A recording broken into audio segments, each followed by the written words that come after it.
कथा कौन कि सांग माने आईंष बार आईंष टिके नहेले पेट को कौन भात जाऊँगी। आज आईंष बारटा थिला हेले घरे किछि आईंष आसी नथिला। तो मिमी को कहली जा 2-4टा अंडा नहीं कि आसे जाई ताई खाईदबा।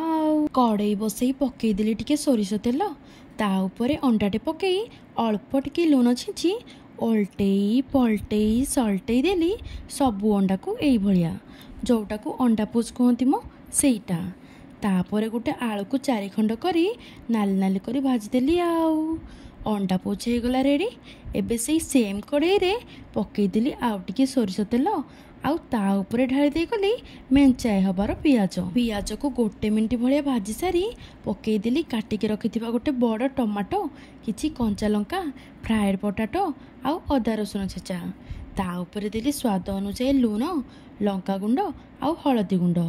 तापर ताको गोले घांटिकी अल्प टिके पानी दे भल भाव में कषि होगा छाड़देली। आउ एठी देखंतु आमर मसला होगला बढ़िया भाव में कषि।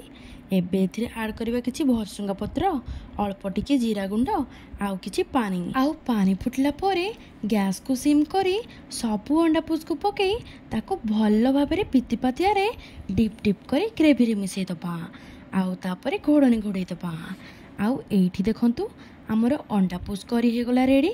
एबे ताको दबा टिके ओल्टेई पलटेई आउ सल्टेई आउ काढ़ी नबा गोटे सर्विंग प्लेट को। आपण माने ये रेसिपी ट्राए करिसंती कि नाही कमेंट बॉक्स रे निहाती जणैबे।